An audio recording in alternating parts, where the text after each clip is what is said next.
There's a thought that keeps surfacing, one that makes no sense when you say it out loud. Lionel Messi, 2026, another World Cup. It sounds like nostalgia talking, like denial dressed up as hope, because modern football has made one thing brutally clear. You don't win the World Cup twice anymore. The sport won't allow it. And yet, 4 years after Qatar, the question refuses to die. Not because fans want it to be true, but because something about the way his story ended didn't feel like an ending at all. Let's start with what football has already decided for us. Since 1962, no nation has successfully defended a World Cup title with their core intact. Not one. That's not bad luck. That's a pattern so consistent, it might as well be physics. Brazil arrived in Germany 2006 with a forward line that read like a cheat code. Ronaldo, Ronaldinho, Kaká, Adriano, they didn't make it past the quarterfinals. France collapsed in the group stage 8 years later. Their golden generation turned to dust in a single week. Spain dominated international football for 6 interrupted years, won everything there was to win, then landed in Brazil 2014 and were dismantled by the Netherlands in their opening match. 5 goals conceded. The dynasty didn't fade. It shattered. Germany fell the same way in 2018. Reigning champions, eliminated in the group stage. By Mexico. By South Korea. And France? France came the closest in 2022. Mbappe scored a hat-trick in the final. They still lost on penalties. These weren't weak teams that got complacent. They were examined, dissected, and systematically destroyed by a tournament structure that punishes familiarity. Because here's what changes in 4 years. Nothing about your quality, but everything about your advantage. Opponents stop reacting. They start preparing.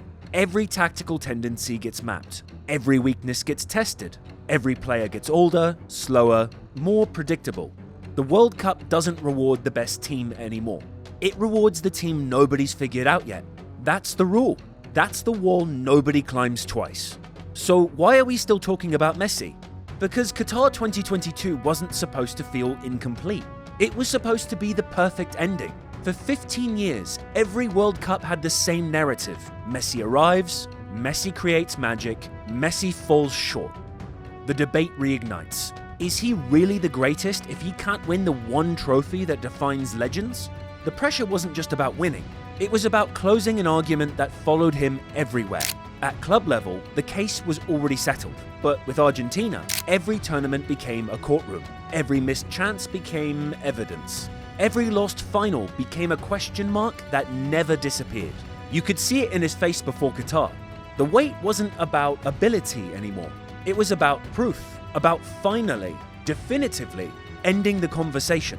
And then it happened. The opening loss to Saudi Arabia could have been the collapse. It had happened before, but against Mexico, on the edge of elimination, Messi didn't panic. He didn't force it.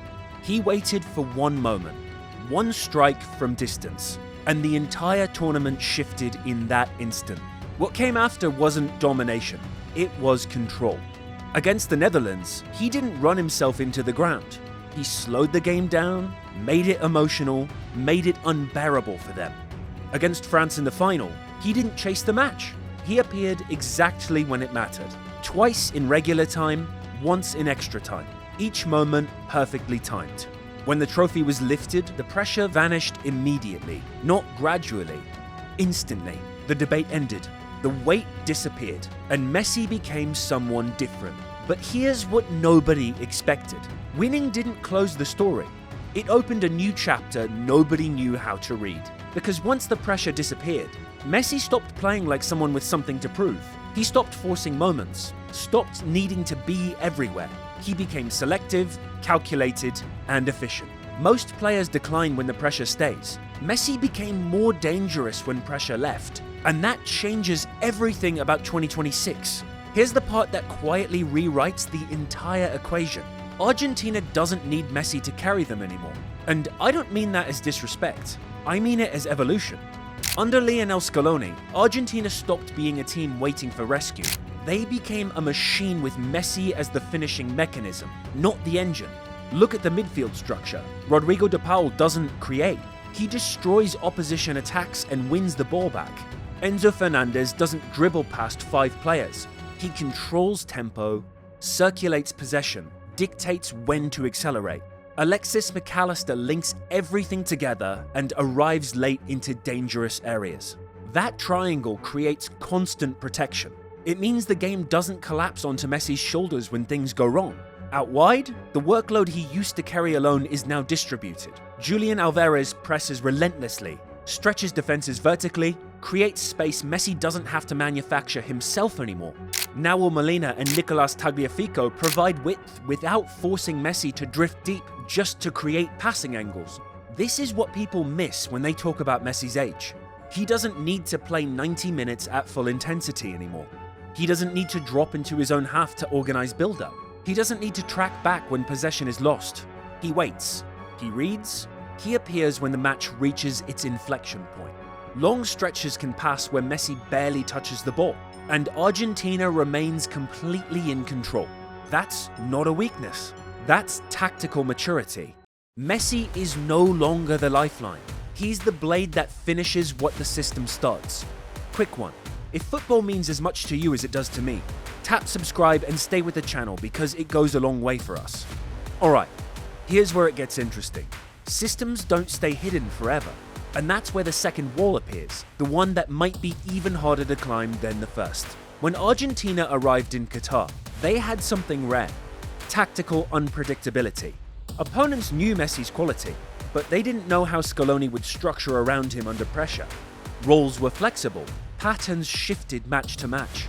That ambiguity brought time and space that champions rarely keep after winning. That advantage is gone now. Every major team preparing for 2026 is building plans with one objective: limit Messi's influence without collapsing defensively, his positioning zones, his preferred movements, the exact moments he accelerates play. All of it has been logged, analyzed, replayed in training sessions from Munich to Madrid to Manchester. Argentina won in 2022 by being adaptable. In 2026, adaptability becomes exponentially harder to disguise when everyone knows what to expect. And then there's the variable nobody wants to talk about directly: age. By 2026, Lionel Messi will be 39 years old. Not 35, not 36, 39. He doesn't need to decline dramatically for this to matter. He only needs to lose half a step in one recovery sprint, one extra touch under heavy pressure, one moment where his body doesn't respond the way his mind demands. At World Cup level, those micro details don't reduce quality, they reduce margin. And margin is what separates winners from semi-finalists. But here's the thing history doesn't show you on paper. Messi doesn't need to be the best player in the tournament anymore. He needs to be decisive in 5 situations, maybe 6. Moments where the game tilts permanently and never recovers. World Cups aren't won through dominance now. They're won through timing, through one pass that unlocks a defense, one finish that breaks a deadlock, one piece of individual brilliance that happens exactly when survival depends on it. If Argentina can manage him correctly, if they can protect his minutes, shield him in group stages, reserve his highest intensity for knockout rounds, then the impossible stops sounding unrealistic. And that brings us to the question nobody wants to ask out loud. If Lionel Messi wins the World Cup again, it won't just add another trophy to his collection. It would fundamentally alter how football measures greatness itself. 2 World Cups in the modern era wouldn't end debates through sentiment. It would end them through structural impossibility being overcome twice. Think about what that actually represents. The World Cup is designed to fracture champions. It exposes systems, punishes continuity, destroys dynasties. Winning it once is an outlier, a convergence of preparation, timing, and fortune that rarely aligns. Winning it twice under modern conditions? That's not an outlier anymore. That's a pattern. And patterns can't be explained by luck. Luck doesn't survive repetition across 4-year cycles. Randomness doesn't align twice through different squads, different opponents, different physical realities, different tactical evolutions.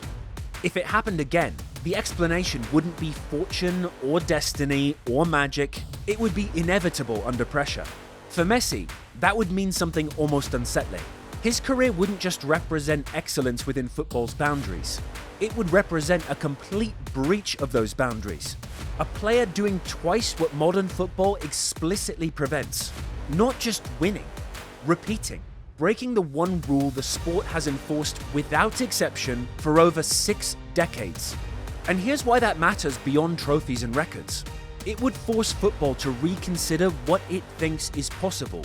Not in terms of skill or talent, we already know Messi has that, but in terms of defying the structural realities that govern everyone else.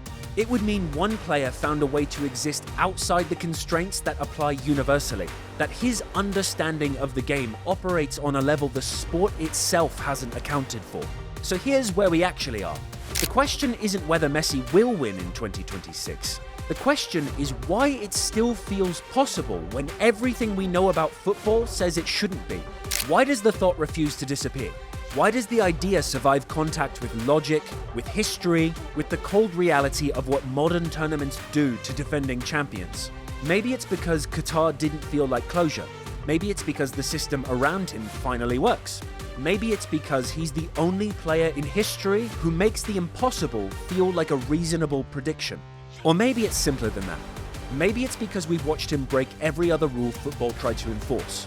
Every limitation the sport placed on individual players, he's already crossed. So when the one final boundary remains, the one that says you can't win the World Cup twice anymore, why would we assume that that's the line he can't breach? I'm not saying it will happen. I'm saying we can't dismiss it the way we dismiss it for anyone else. And that, more than anything, is what makes this question impossible to let go. So please let me know in the comments, not what you hope happens, but what you actually think. Can Messi do it one more time? Or is this finally the wall even he can't climb?